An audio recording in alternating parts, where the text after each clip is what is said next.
നടുക്കിയ ഇലന്തൂർ ഇരട്ട നരബലി കേസിൽ വിചാരണ ആരംഭിച്ചു. സേലം ധർമ്മപുരി സ്വദേശിനി പത്മയെ കൊലപ്പെടുത്തിയ കേസിലാണ് വിചാരണ ആരംഭിച്ചത്. എറണാകുളം അഡീഷണൽ സെഷൻസ് കോടതിയിൽ ജഡ്ജി ടി മധുസൂദനാണ് വാദം കേൾക്കുന്നത്. ആലപ്പുഴ കൈനടി സ്വദേശി റോസ്ലിൻ തിരോധാന കേസിൽ 12-ന് വിചാരണ തുടങ്ങും.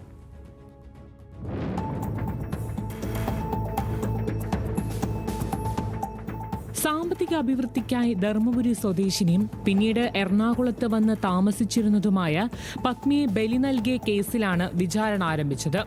എറണാകുളം അഡീഷണൽ സെഷൻസ് കോടതി 5-ൽ ജഡ്ജി ടി മധുസൂദനാണ് വാദം കേൾക്കുന്നത്.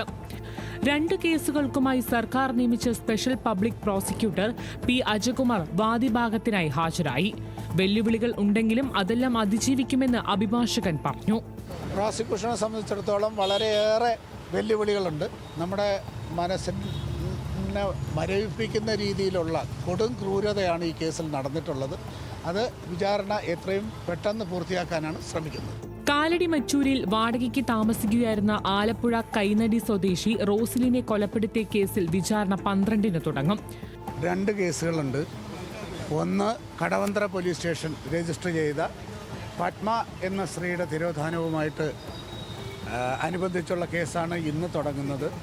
അടുത്ത ആഴ്ച ഇതിനോടൊപ്പം തന്നെ കാലടി പോലീസ് രജിസ്റ്റർ ചെയ്ത റോസ്ലി എന്ന് പറയുന്ന സ്ത്രീയുടെ മരണത്തെ സംബന്ധിച്ചും നരബലിയെ സംബന്ധിച്ചുമുള്ള കേസ് തുടങ്ങും. ഏകദേശം 2 കേസിലും 200ഓളം സാക്ഷികൾ വീതമുണ്ട്. പത്മയുടെ സഹോദരി പളനിയമ്മയുടെ വിചാരണയാണ് ഇന്നു നടന്നത്. റോസ്ലിന്റെ മകളുടെ വിചാരണ 12-ന് നടക്കും. 1-ാം പ്രതി പെരുമ്പാവൂർ സ്വദേശി മുഹമ്മദ് ഷാഫി, 2-ാം പ്രതി നാട്ടുവൈദ്യൻ ഇലന്തൂർ സ്വദേശി ഭഗവൽ സിംഗ്, 3-ാം പ്രതി ഭഗവൽ സിംഗിന്റെ ഭാര്യ ലൈല എന്നിവരെ കോടതിയിൽ ഹാജരാക്കി.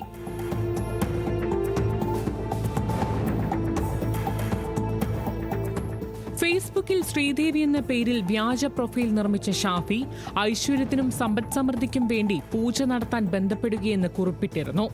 ഇതു കണ്ടാണ് ഭഗവൽ സിംഗും ലൈലിയും ഷാഫിയുമായി സംസാരിക്കുന്നതും പൂജയ്ക്ക് വീട്ടിലേക്ക് ക്ഷണിക്കുന്നതും. ദോഷം മാറാൻ നരബലി വേണമെന്ന് ഇവരെ വിശ്വസിപ്പിച്ച് പണം കൈക്കലാക്കുകയായിരുന്നു. 15 ലക്ഷം രൂപ പ്രതിഫലത്തിൽ സിനിമയിൽ അഭിനയിപ്പിക്കാമെന്ന് വിശ്വസിപ്പിച്ചാണ് പത്മിയെയും റോസ്ലിനെയും വിളിച്ചു വരുത്തിയത്. 2022 ജൂൺ 7-ന് റോസ്ലിയെയാണ് ആദ്യം കൊലപ്പെടുത്തിയത്.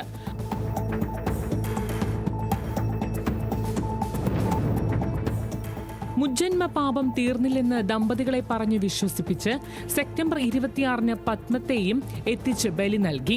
തലയറുത്ത് കൊലപ്പെടുത്തിയ ശേഷം കൈകാലുകളും മറ്റും വെട്ടിമാറ്റി ഭഗവൽ സിംഗിന്റെ വീടിന് സമീപം കുഴിച്ചിടുകയായിരുന്നു. ആദ്യ നരബലിയിൽ പ്രതികൾ 3 മനുഷ്യമാംസം ഭക്ഷിച്ചുവെന്നും പോലീസ് കണ്ടെത്തിയിരുന്നു. പത്മത്തെ കാണാനില്ലെന്ന് സഹോദരിയും മകനും നൽകിയ പരാതിയെ തുടർന്ന് കടവന്ത്ര പോലീസ് നടത്തിയ അന്വേഷണത്തിലാണ് വിവരങ്ങൾ പുറത്തുവന്നത്. റോസ്ലിയുടെ മകളും മഞ്ജു ആഗസ്റ്റ് 17-ന് കാലടി പോലീസിലും പരാതി നൽകിയിരുന്നു.